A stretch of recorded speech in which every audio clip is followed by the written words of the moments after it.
Welcome to Archive Whispers, a place to fall asleep.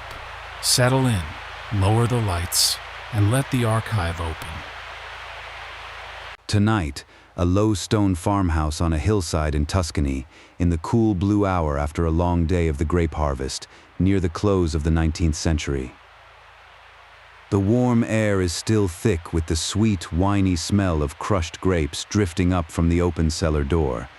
And from the dark rows of vines along the slope comes the dry, sleepy whir of the last crickets of the year, settling slowly into the dusk. We will stay here through one slow evening and the long night that comes after it.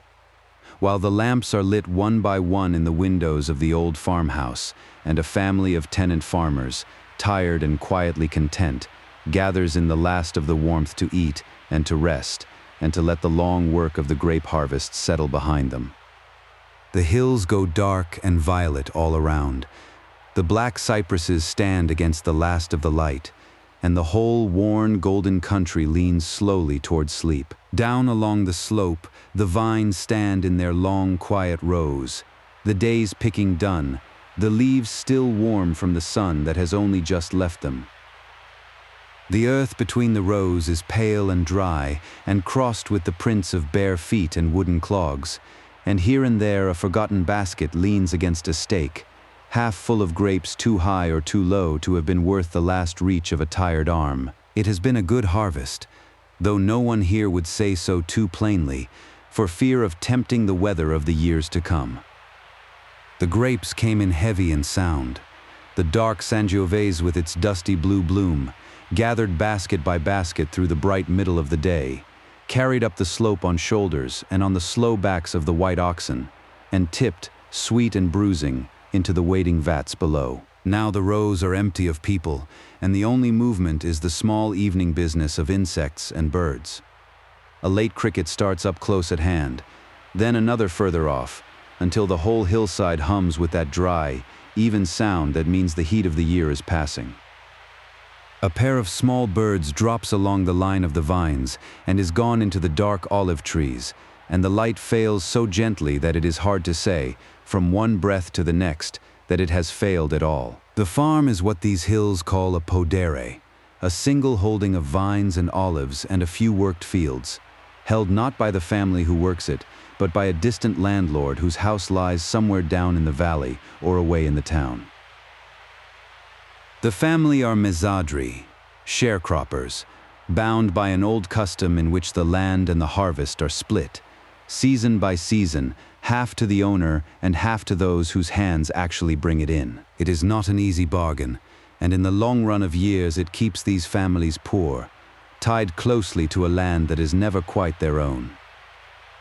Yet on an evening like this one, with the harvest safely in and the worst of the labor behind, the arrangement seems for a few quiet hours almost to recede, and there is only the farm itself, the warm stones and the heavy vines, and the people who know every furrow of it as well as they know their own hands. The grapes were not the whole of the year's work, only its bright and crowded close. Through the long spring the vines had to be pruned and tied, the soil between them broken open and turned, the young shoots watched against frost and mildew and the small green caterpillars that strip a leaf overnight. All summer the family moved between the vineyard and the wheat field and the kitchen garden, between the olives and the few thin animals, in a slow rotation that left almost no hour of daylight unused. The vines themselves are old, many of them older than the people who tend them, their trunks grown thick and twisted and gray, splitting at the bark, propped here and there where age has begun to bow them down. Each was set into the ground by some hand long gone, trained year upon year along its stake and its low wire, pruned and coaxed and argued with through 100 seasons, until it became this particular vine in this particular row, known to the family by its place and its temper, by whether it ripens early or late and gives much or little. A vineyard is not planted in a single year, nor in a single life. It is the slow gift of one generation to the next, tended now by hands that will hand it on in their turn. This evening, though, the vineyard asks nothing more of anyone. The baskets that remain can wait for morning. The tools lean where they were set down, the long pruning knives and the curved hooks and the worn smooth handles of the hoes, their iron edges cooling in the last of the warmth. A barrow rests tilted against the end of a row, its single wheel still faintly dusted with the purple of the day's load. From the high end of the vineyard, the whole farm can be taken in at a glance, the way the family must see it 100 times a day without quite looking. The house sits low and long against the hill, its roof of curved tiles softened by decades of weather to the color of dried earth.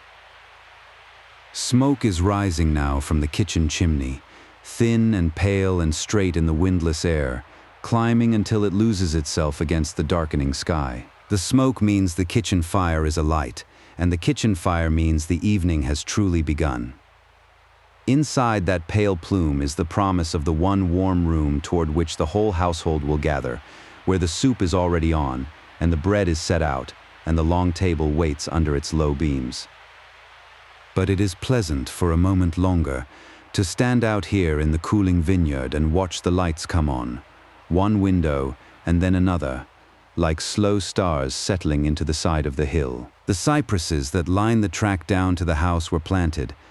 No one quite remembers when, as a windbreak and as a kind of marking, the dark vertical strokes by which a traveler far off in the valley could name one farm from another. By day they are deep green. Now, against the fading sky, they are simply black, narrow and upright and perfectly still, holding the last of the warmth between them as the air begins, very slightly, to cool. Somewhere below, a dog barks twice and falls silent, satisfied. A door opens and closes. A voice calls a name across the yard, unhurried, and is answered from inside the house, and these small sounds carry a long way in the still evening air, each one distinct, with a soft pool of silence around it. There is no hurry left in any of them. The work that had to be done by daylight is done, and what remains can be done slowly, by lamplight, or left until morning. For the children of the farm, the harvest has been the best weeks of the year, a long licensed disorder of stained hands and purple mouths, of being allowed to ride the empty cart back up the hill, and to carry small baskets that made them feel, for once, genuinely useful. Now they are tired in the deep, clean way that children are tired after a day outdoors, and they drift toward the house without being called twice, drawn by the smell of the fire and the soup. And so the vineyard is left to itself for the night, to the crickets and the cooling earth and the slow settling of the leaves. The vines have given what they had to give, and will stand now through the dark and the coming cold, drawing back into themselves until the pruning knife finds them again in the thin light of winter. But that is months away, and unimaginable on an evening as soft as this. For now there is only the warm dusk and the lit house below, and the long, ordinary night ahead. The packed earth before the house is the true center of the farm, a wide level space worn smooth and hard by generations of feet and hooves and turning wheels. In high summer, this is where the wheat was threshed, the sheaves spread out, and the oxen driven round and round over them until the grain was loosed. Now, with the threshing long finished, it serves as the calm, wide heart of the place, where carts are left and animals are led through, and the day's last small tasks are done. The 2 white oxen have been led in from the field and stand now at the door of their stall, broad and patient and slow, their pale hides faintly luminous in the last of the light. All day they have hauled the loaded carts up the steep track, leaning into the yoke with that enormous unhurried strength, and they are tired in their own deep bovine way, their great heads low, their breath a slow, warm sound in the cooling air. One of the men loosens the yoke and lifts it away, and the oxen move into the warm dark of the stall with the heavy gratitude of animals who know that the work is over. Inside, there is fresh straw down, and a manger of hay and chopped fodder, and the close, sweet, ammoniac warmth of a byre at evening, a smell that the whole family knows from childhood and would find, if they ever left, that they missed more than they expected. The animals of the farm are few and precious, and each has its place in the slow economy of the household. The oxen for the heavy work, a single donkey for the lighter loads and the long trips to the mill, a scatter of hens that pick over the yard by day and roost now along the shafts of the cart, a pig being fattened quietly in a pen against the autumn killing, and the dog, who belongs to everyone and to no one, and who has appointed himself the keeper of the gate. A girl carries a wooden pail across the yard to the well, and the rope creaks softly over the worn stone lip as the bucket goes down into the cool dark and comes up brimming. The water is drawn for the kitchen and for the animals, and a little is poured into a low stone trough where the donkey drinks in long, unhurried pulls. These are the oldest motions of the farm, repeated so many thousand times that the hands know them in the dark and need no thought at all. Along the front of the house runs the loggia, a deep covered porch held up on rough stone pillars, open to the air but roofed against the sun and the rain. Here the family lives half its outdoor life, shelling beans and mending tools and sitting in the long summer evenings. Here too the harvest baskets are stacked now, and strings of the season's tomatoes hang drying from the beams, and ropes of garlic and onions, and a few late figs split open to sweeten in the warmth. The drying tomatoes are a comparatively new thing in these hills, for the plant came late and slowly into the ordinary kitchen, distrusted at first, grown for curiosity before it was grown for the pot.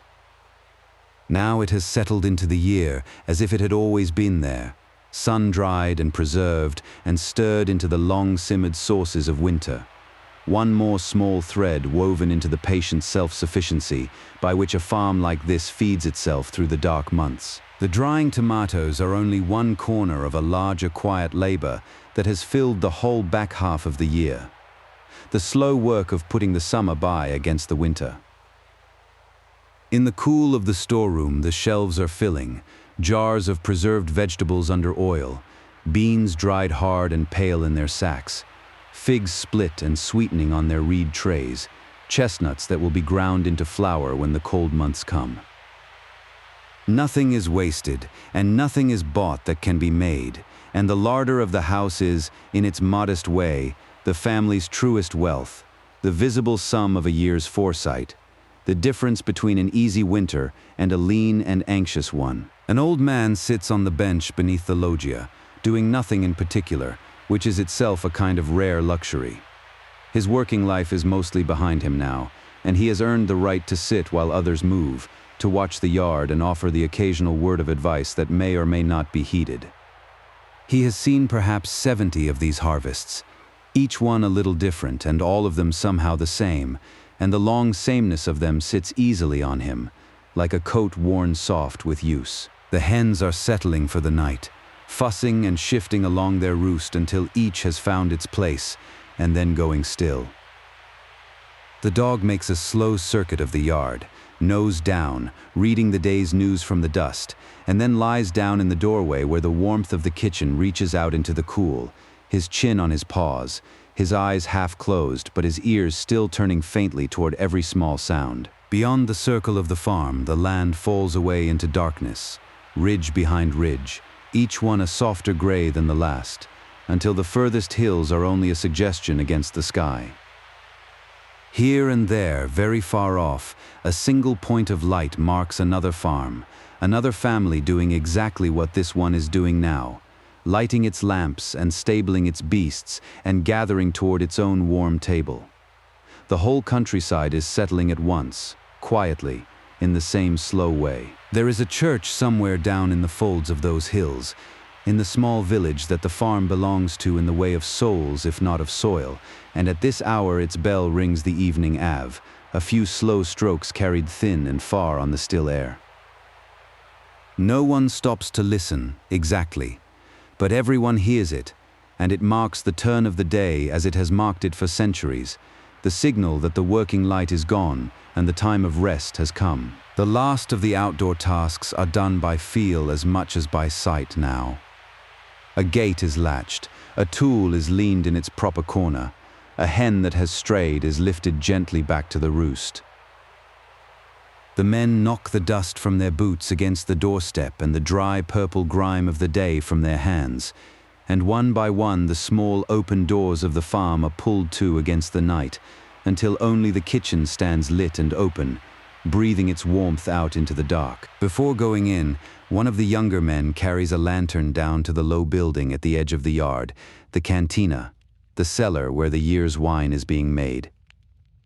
He need not stay long, only look and listen, but it is the one part of the farm that cannot simply be shut up and forgotten for the night, for inside it something is happening, slowly and on its own, that no one can hurry and no one dares neglect. He lifts the wooden latch and the warm, heady breath of the cellar rolls out to meet him, dense and sweet and slightly dizzying, and he steps down out of the cool night into another kind of dark altogether, close and fragrant and alive. Behind him the yard settles into its silence. Ahead, in the lantern's small moving light, the great vats wait, and the new wine works on quietly in them, and the real heart of the harvest's afterlife begins. The cellar is older than anyone now living, dug back into the hillside so that the earth itself keeps it cool in summer and steady through the winter. Its walls are rough stone, its ceiling low and vaulted, its floor-worn brick stained dark with a century of spilled must.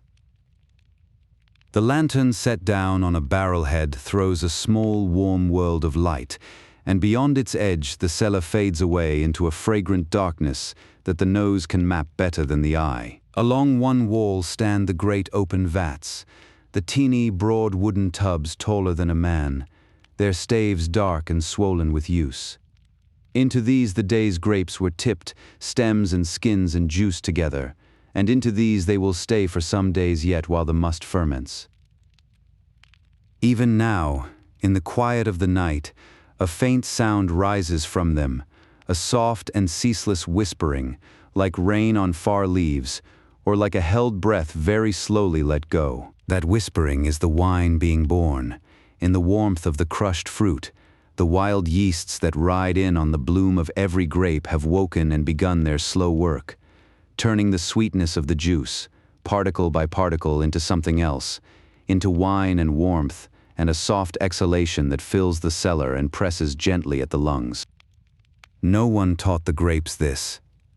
It happens of itself, as it has happened every autumn since long before anyone thought to write such things down. On the top of each vat the skins and pulp have risen and packed together into a thick dark raft, a cap that the rising gas pushes upward and holds at the surface.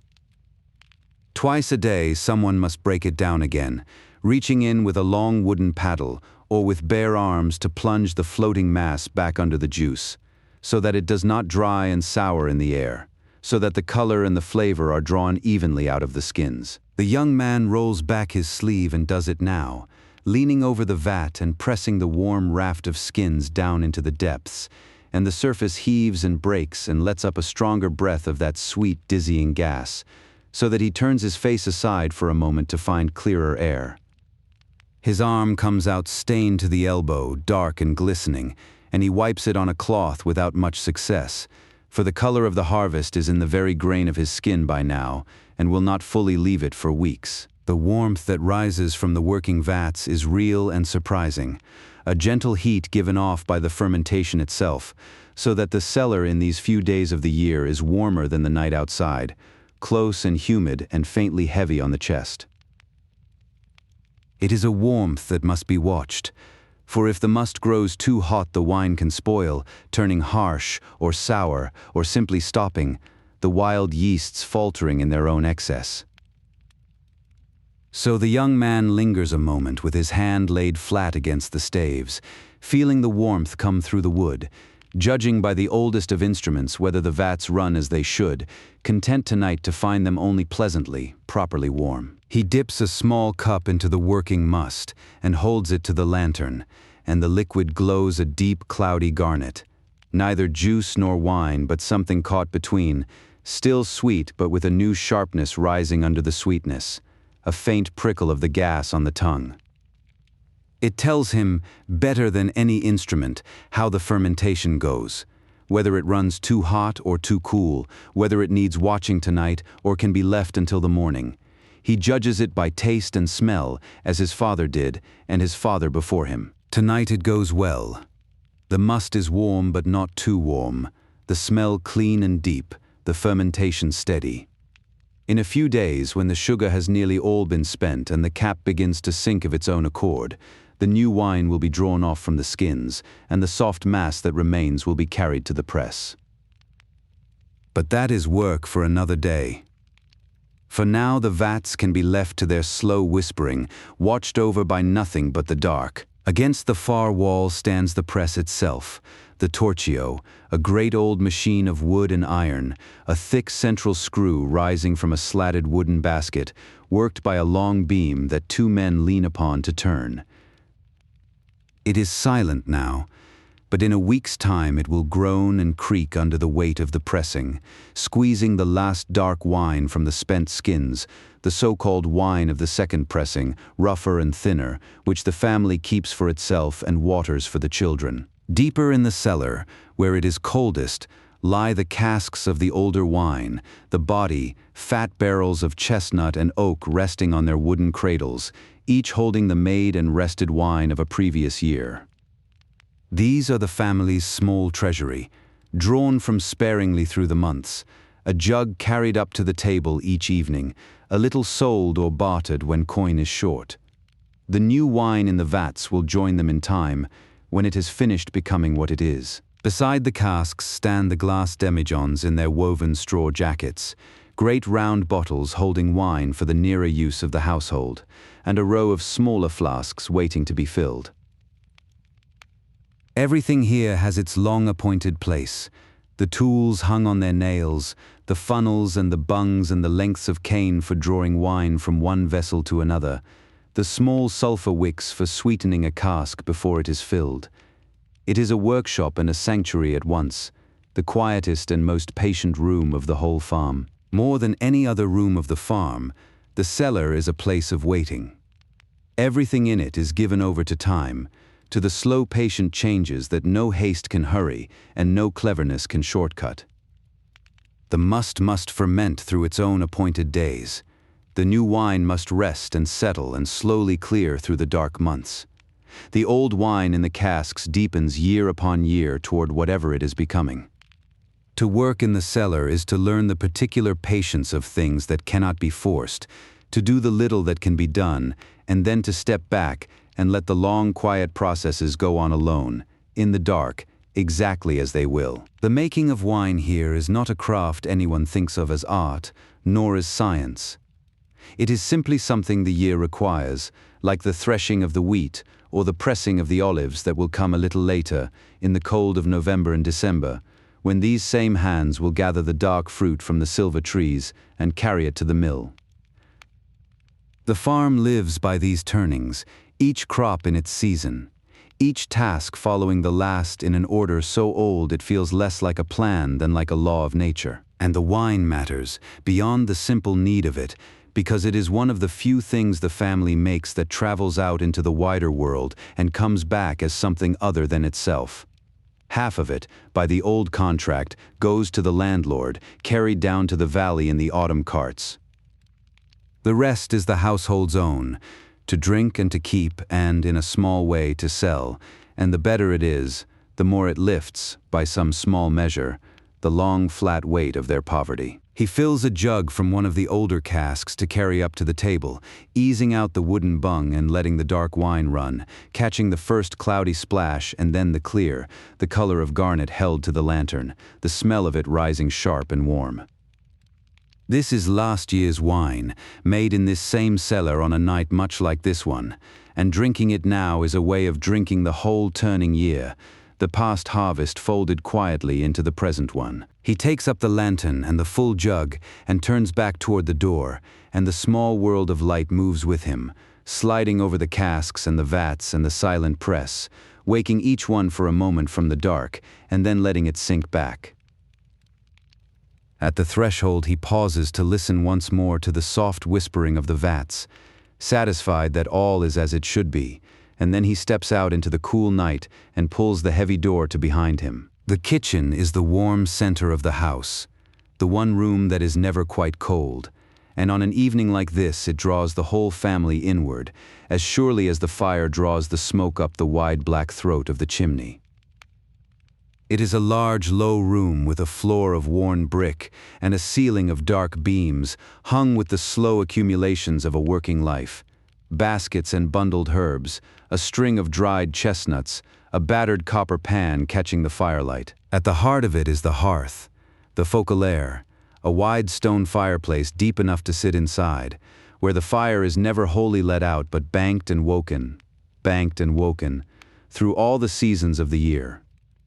Tonight it burns low and steady, a bed of red embers with a few split logs of oak and vine pronings laid across, the flames small and orange and unhurried, throwing their soft moving light up the blackened stone and out across the room. Over the fire hangs the heavy iron pot on its long pothook, and in it the evening soup has been quietly cooking for hours, needing little attention beyond an occasional stir and the patience to leave it alone. It is a soup of beans and bread and whatever the garden gave, dark green cabbage and kale, a little oil, a clove or two of garlic, simmered down slow and thick until the bread half dissolves into it and the whole becomes one warm, nourishing, unhurried thing. The woman of the house moves between the fire and the table with the unthinking economy of someone who has done this 10,000 times, lifting the lid to test the soup, feeding a stick to the flames, reaching down a bowl from the shelf without looking. Her day has been as long as any of the men's, in the field through the bright hours and in the kitchen at either end of it. And yet there is a kind of ease in her now, a settling, as the last meal of the day takes shape under her hands. On the long table the bread is already set out, great round loaves of the plain unsalted bread of these hills, baked in the outdoor oven a few days back and meant to last the week. It is dense and pale and a little austere on its own, made to be torn and dipped and soaked, to carry oil and soup and the flavor of other things. Bread not as a luxury, but as the very floor of the meal, the thing that is always there, around which everything else is arranged. Beside the bread stands the flask of green gold oil, the farm's own, pressed from its own olives in winters past, and a small dish of coarse salt, and the wine jug newly brought up from the cellar. There is a wedge of hard sheep's cheese, pale and sharp, and a knot of dried sausage to be cut thin, and a bowl of late figs and a few walnuts. It is not a feast, by the measure of richer tables, but tonight, with the harvest in, it is enough and a little more than enough, and that small surplus is its own quiet celebration. The bread of these hills is made without salt, a plain, pale loaf that strangers find strange, and that the family would not have any other way. It is baked once or twice a week in the domed brick oven that stands in the corner of the yard, fired with brushwood until the bricks glow pale, then swept clean for the risen loaves to bake slowly in the falling heat. The bread that comes out is dense and keeps for days, growing harder as the week wears on, but it is made for that, made to be sliced thin and soaked in soup, rubbed with oil and a clove of garlic, dipped in wine, never quite eaten alone, always the patient foundation under some larger plate. On the wall, a single oil lamp burns beside the fire, its small, steady flame adding a clearer, whiter light to the warm orange wash of the hearth. The two lights together fill the room without ever quite reaching its corners, so that the kitchen seems both wholly lit and full of soft shadow at once. The faces of the family bright, and the edges of the room sunk in a friendly dark. Beyond the small window the night stands black and complete, and the warmth of the room feels all the deeper for it. The cat has the best place in the house, of course, curled on the warm stone at the very edge of the hearth, just clear of the embers, folded into itself with its tail across its nose. It has spent the day at its own work, keeping the granary and the kitchen clear of mice, and has earned its place by the fire as surely as anyone. Now and then an ear twitches at the spit of a log or the scrape of a chair, but it does not stir, lapped in a warmth so complete that it has passed beyond mere comfort into sleep. The children have been washed in cold water at the kitchen basin, the worst of the day's purple scrubbed from their hands, and now they hover near the fire, restless and tired at once, getting underfoot in the small ways of children at the end of a long day. One of them is given the task of grating cheese and does it with enormous concentration. Another is set to laying out the wooden bowls and spoons, counting the places carefully, glad to be trusted with something that matters. The smell of the kitchen now is a deep and layered thing. The wood smoke and the simmering beans, the sharp warmth of the wine, the green bite of the oil, the faint sweetness of the figs, all of it folded into the older, permanent smell of the room itself, of stone and smoke and bread and years. It is the smell of home in the most literal sense. The first thing the children will remember, and the last thing the old will forget, and tonight it fills the house to its dark rafters. The woman lifts the heavy pot from its hook and carries it to the table, and the talk in the room drops a little, the way it always does when the food arrives. An old reflexive reverence that has nothing to do with ceremony and everything to do with hunger honestly earned. She ladles the thick soup into the waiting bowls, dark and steaming, and over each one drizzles a thread of the green gold oil that gathers and shines on the surface in slow golden coins. One by one, the family take their places on the long benches that run down either side of the table. The old man at the head where he has always sat, the children fitted in along the sides, the men and women settling with the small size of bodies glad at last to be still. It is a tight fit, elbow to elbow, 3 generations along a single board, and the closeness of it is not a hardship, but the very thing itself, the shape that family takes when it gathers to eat. The old man murmurs a few words over the food, a habit older than belief, half prayer and half simple acknowledgement that the meal is here and another day is done, and then the spoons go down into the bowls and the bread is broken and passed, and for a while there is little talk, only the small companionable sounds of people eating together who are too tired and too content to need words. The fire settles a little. The cat sleeps on. Outside, the night has settled fully over the farm, the vineyard dark and cooling, the cellar quietly working, the animals asleep in their warm straw, and only this one bright room held against the dark, full of warmth and smoke and the low murmur of a family at its meal. The lamplight steadies, the wine is poured. The long evening, which has all day been gathering toward this, has finally and fully arrived, and there is nowhere any of them would rather be. When the first sharp edge of hunger has been taken off, the talk begins to return to the table, slow and easy, the way warmth returns to cold hands. It is not important talk mostly, the kind that could not be written down and would mean little if it were, the small running commentary of people who share every hour of their lives, a remark about the weather to come, a question about a neighbor, a half-finished story that everyone already knows the end of. Naturally, the harvest is gone over, as it will be gone over many times in the weeks to come. The yield of each part of the vineyard compared with last year and the year before, the high rows that ripened first, the shaded corner that always lags, the old vine by the well that gives little now but gives it sweet. These are not idle accounts.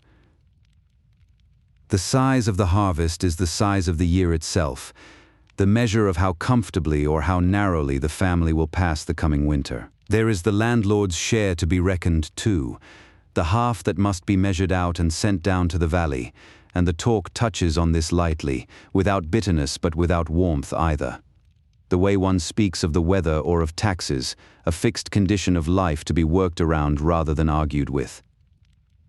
The fattore, the landlord's steward, will come up in his own good time to count and to take, and until then there is no profit in dwelling on it, and the wine tastes no worse for the thought. The wine is poured a second time, and a little water added to the children's cups to stretch and soften it, an old and ordinary practice that lets even the youngest share in the common drink without coming to harm. The new pour is last year's vintage, and the old man holds his glass to the lamp and looks through it for a moment with the half-conscious attention of a man appraising his own work, and pronounces it, with a small nod, to be drinking well now, better than it was in spring. A child asks, as children do, why the wine must be shared with the landlord at all, why half of everything should go away down the hill to a man they have never seen, and the question hangs for a moment in the warm air, too large and too simple to answer fully. The old man only shrugs and says that it has always been so, that the land belongs to the signore and the work belongs to them, and that between the two of them, somehow, the bread gets made. It is not much of an answer, but it is the truth as he has lived it. To soften the moment, or simply because the wine and the warmth have loosened his tongue, the old man begins to talk of harvests long past, of the great year when the grapes came in so thick they ran short of vats and had to borrow, of the bad year of the late frost when half the crop was lost and the winter was lean and long. The children have heard these stories many times and ask for them precisely because they have heard them, the way one asks for a familiar song. In these stories the past is not a foreign place but a near one, peopled by the same families on the same hills, the grandparents and great-grandparents who worked this very land and sat, no doubt, around a table much like this one, telling stories of their own. The continuity is so deep that it is barely noticed, a river the family swims in without seeing its banks, and an evening like this one is simply the present moment of a thing that has been going on, quietly, for a very long time. One story leads to another, the way they do beside a dying fire, and the old man is coaxed into telling again of the long-ago autumn when a daughter of the house was married, just as the grapes came in, so that the harvest and the wedding ran together into one long golden disorder of work and feasting that the whole valley still spoke of for years after. The names in the story are names the children half know, grandmothers and great-uncles, people grown old now or long gone, brought back for a moment into the firelit room, young again and laughing, before the story ends and lets them slip once more into the soft dark of the past. The food goes slowly now, the bowls scraped and refilled, the bread reduced to crumbs and crusts, the cheese cut thin and the figs passed round, and the walnuts cracked between the heels of strong hands. No one is in any hurry to leave the table. The day's work is done, and tomorrow's has not yet begun, and this hour between them, warm and full and unhurried, is one of the few that truly belongs to the family alone, owed to no one, taken from no one, simply theirs. One of the women begins, almost under her breath, to hum an old tune as she gathers the empty bowls, a slow, wandering melody with no particular beginning or end, a song from the fields passed down without anyone ever quite learning it on purpose.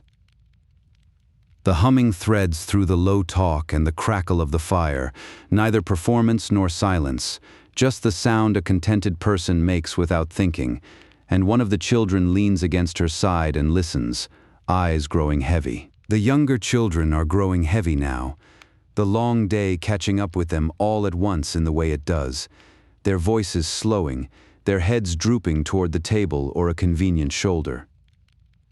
One has fallen asleep entirely where she sits, upright on the bench, a crust still in her hand, and no one disturbs her yet, content to let her rest in the warmth a little longer before she must be carried up to bed. The fire pops softly. The talk drops to a murmur. The men linger over the last of the wine, talking now of the work still to come, the olives that will need gathering when the cold sets in, the wood to be cut and stacked, the pig to be killed and salted, the small endless list of a farm preparing itself for winter.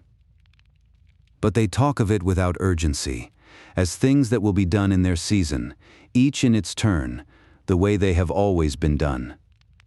There is a deep calm in knowing exactly what the coming months will ask, and knowing oneself equal to it. The fire has burned down lower while they talked, the flames sinking into a deep red bed of embers that pulses gently with the small draughts of the room, brightening and dimming as if breathing. The iron pot is lifted off and set aside. What little soup remains kept warm at the edge of the hearth for whoever wants it later or for the morning. The kitchen, which an hour ago was bright and busy, has eased into a softer, dimmer warmth, the warmth of a room whose work is nearly done. It is time, the woman decides, for the smallest ones at least to go up. The sleeping child is gathered gently from the bench, still holding her crust, and does not wake, only turns her face into a warm shoulder and is carried toward the stairs.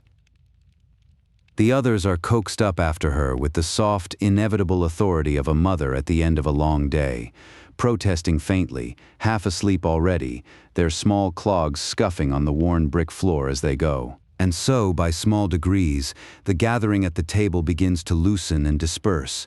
Not all at once, but gently, one and then another rising, stretching, drifting toward the stairs or the door or the warm corner by the fire.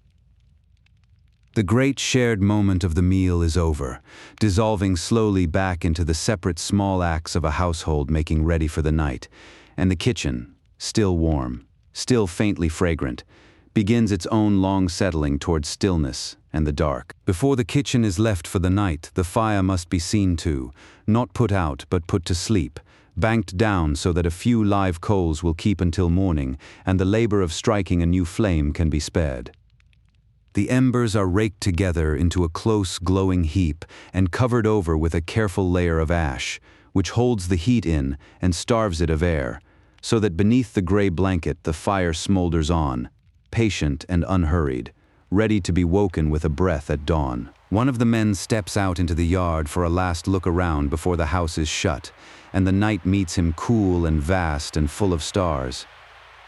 After the warm dimness of the kitchen, the air is sharp and clean in the lungs, smelling of cooling earth and crushed grape and the faint resin of the cypresses, and overhead the sky has opened into a deep field of stars, more than the eye can hold, wheeling slowly above the dark shoulders of the hills. The vineyard lies all around in the dark, invisible now but deeply present, a great breathing shape of leaf and stem and cooling soil sloping away beneath the stars. The crickets have thinned to a few last voices, slower now in the cool, and somewhere far down the valley a dog answers another dog, and then both fall silent. The man stands a while in the yard, doing nothing, simply being out in the night, letting the day empty out of him under the enormous quiet of the sky. He walks the few steps to the stable and lifts the latch quietly to look in on the oxen, who stand asleep on their feet in the warm dark, their great pale sides rising and falling slowly, the close warmth of them and the sweet smell of the hay a comfort in itself. The donkey shifts and sighs. A hen mutters once from the roost and is still. All is as it should be, every creature fed and sheltered and at rest, and he draws the door gently to and lets them sleep. He lingers a moment longer in the yard, his head tipped back to the stars, picking out the few bright shapes he has known since boyhood, the ones his own father named for him on nights much like this one, that swing slowly across the autumn sky and tell, to those who can still read them, the turning of the season and the hour of the night. He cannot read them as the old shepherds once could, but he knows their faces, and there is a quiet comfort in finding them again where they always are, wheeling patiently overhead, indifferent and constant, the same stars that have looked down on every harvest these hills have ever known. Passing the low door of the cellar on his way back, he pauses out of long habit and listens, and there it is, faint through the heavy wood, the soft, ceaseless whisper of the working wine, going on in the dark without him, without anyone, faithful to its own slow purpose. It is a strangely reassuring sound, that quiet labor in the night, as if the farm itself went on living and making while its people slept. And he stands a moment listening before he turns at last toward the house. The dog has followed him on his round, padding silently at his heel, and now settles itself across the threshold of the house as the man steps inside, taking up its self-appointed post for the night, nose toward the dark yard, ears half listening even in sleep. The door is drawn closed, and the heavy wooden bar dropped softly into its brackets.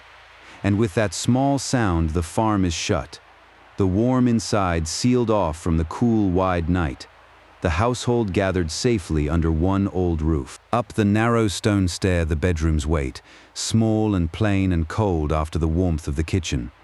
For there is no fire here, and there will be none. Only the slow heat the bodies bring, and the heavy coverlets, and the closeness of sleeping kin.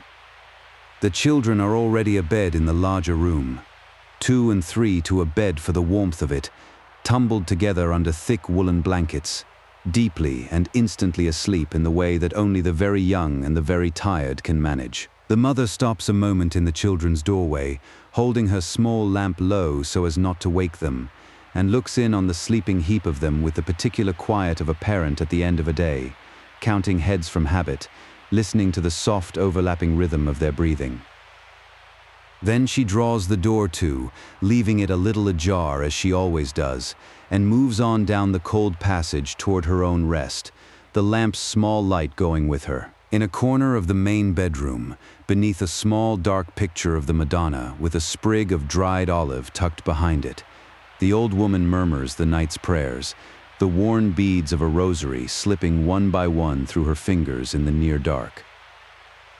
The words are so familiar that they have almost ceased to be words at all, a soft, continuous murmur, a sound like water or wind, rising and falling, a habit of comfort worn smooth by a lifetime of repetition. Downstairs, the old man makes his own last round of the kitchen, a thing he has done every night for longer than he can remember.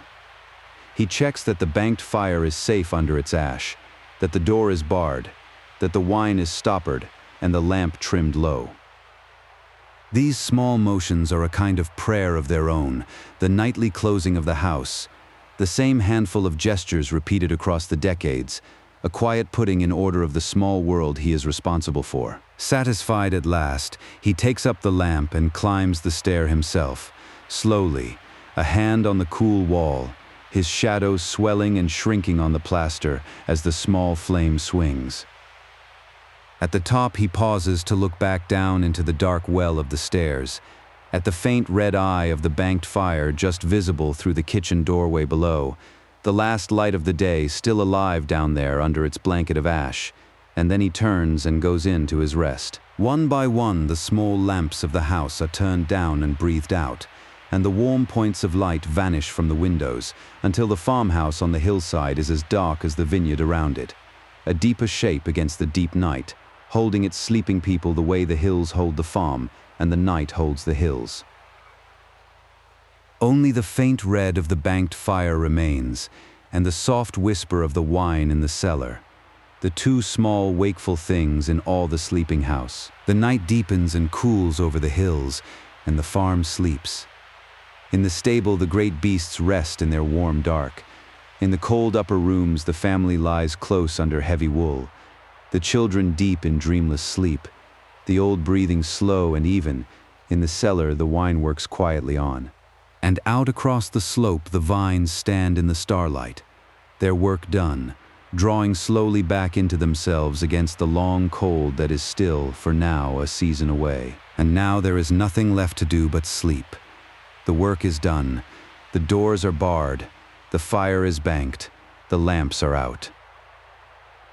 The whole long day of the harvest has emptied itself, hour by hour, into this deep and quiet dark, and the farm rests on its hillside under the slow wheel of the stars, breathing softly, asking nothing more of anyone, while the night carries everything gently onward toward the morning. Out in the vineyard the last few crickets sing on, slower now, and slower, their dry small voices spaced further and further apart in the cooling dark, until between one note and the next there is a long, soft silence, and then another note, fainter still, and then the silence lengthens and holds.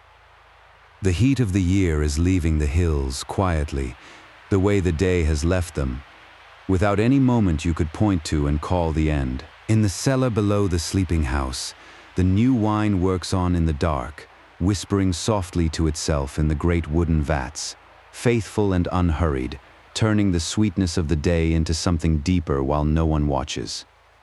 It needs no tending now, no lamp, no hand.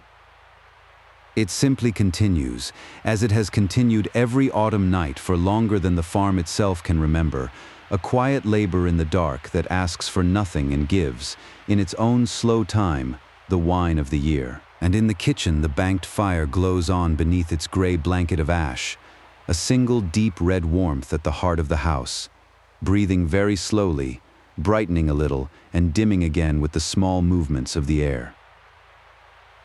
It will hold there through the night, patient and unhurried, the last of the day's fire kept safe in the dark, so that in the cold gray of morning a breath and a handful of kindling will wake it again, and the whole long day will begin once more. Upstairs, the family lies sleeping in the cold, quiet rooms, close together under the heavy wool, their breathing slow and overlapping and even rising and falling all through the house like a soft tide. The children dream their brief, untroubled dreams, the old rest, the deep rest of bodies long used to labor, and over all of them the same darkness settles, gentle and complete, holding the whole household in its quiet keeping until the light returns. The stars turn slowly overhead, as they have turned over these hills for all the long centuries the farm has stood here, and the vineyard lies dark and patient beneath them. Row upon row, the old vines rest in the starlight, their leaves cooling, their roots deep in the warm earth, holding within themselves, already, the small beginnings of next year's growth, though winter has not yet come and the thought of spring is far away. How many such nights these hills have known, no one could begin to count.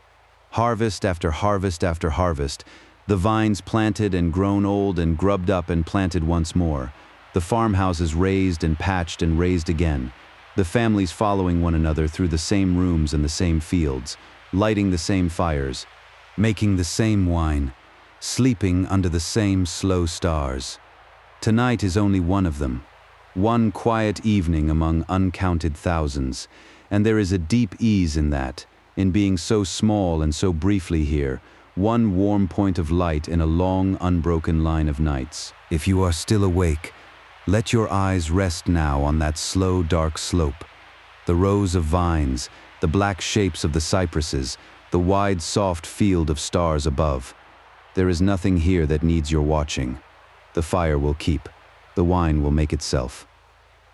The animals are warm and the doors are barred and the family sleeps, and the night will go on turning gently whether or not anyone is awake to see it. Let the day go now, the way the farm has let it go.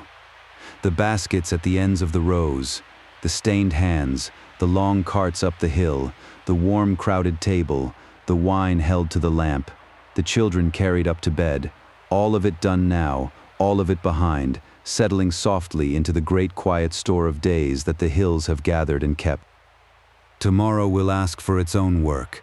Tonight asks only that you rest. The air grows cooler still, and a faint mist begins to gather in the low folds of the hills, settling softly over the dark fields, drifting between the rows of vines without a sound.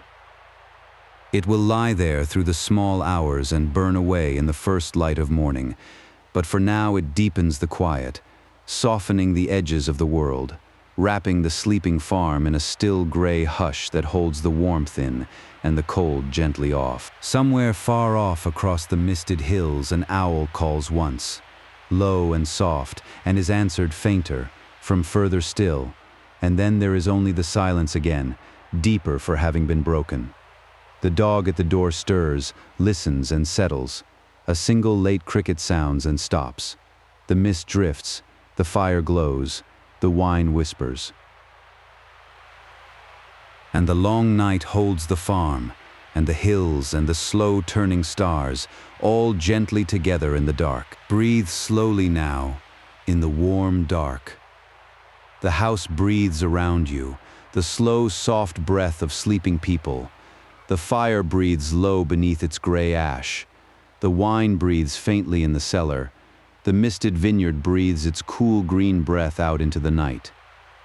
Everything here is breathing slow, and you may let your own breath slow to match it, in and out, soft and unhurried, sinking a little further with each one, down past thought, past listening, down into the same gentle dark that holds the farm and the hills and the slow turning stars. Your breathing has slowed, perhaps, to match the slow breathing of the house.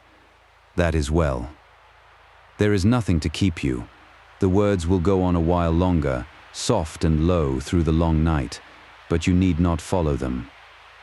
Let them become part of the dark, part of the mist over the vines, part of the slow red breathing of the fire, a sound to drift on rather than to listen to, carrying you gently down toward sleep. The farm sleeps, the vineyard sleeps, the oxen sleep in their warm straw, and the children in their heavy wool, and the old in their deep and earned rest. The fire glows low under its ash. The wine whispers low in the dark. The mist lies soft on the hills, and the stars turn slow above them, and over all of it the same gentle dark, holding everything, asking nothing, letting the whole worn golden country rest until the morning. And the night goes on, slow and soft and unhurried, the way the whole long evening has gone, the way the year itself is going, turning quietly from the warmth toward the cold, from the harvest toward the rest. There is no hurry in any of it, and there never was. Each thing in its season, each task in its turn, each day given fully and then let go. The vines rest. The fire glows.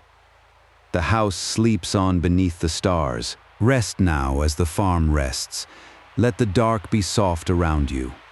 The fire is kept, the doors are barred, the wine is working, the family sleeps, and the long night will keep them all safely until the gray light comes creeping over the eastern hills.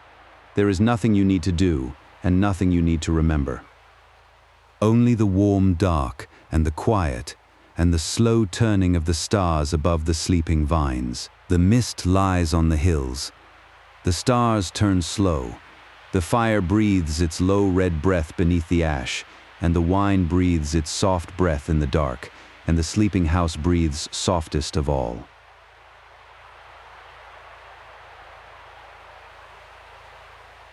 And the vineyard waits, patient and dark and still, for the morning that will come, as it always comes, gently and without hurry, over the quiet golden hills. Sleep well. The vines will keep. The fire will keep. The night will keep them all. Rest now in the warm dark, on the slow hillside, beneath the turning stars, and let the quiet carry you the rest of the way down. This has been Archive Whispers. Good night.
You've reached the end of tonight's archive.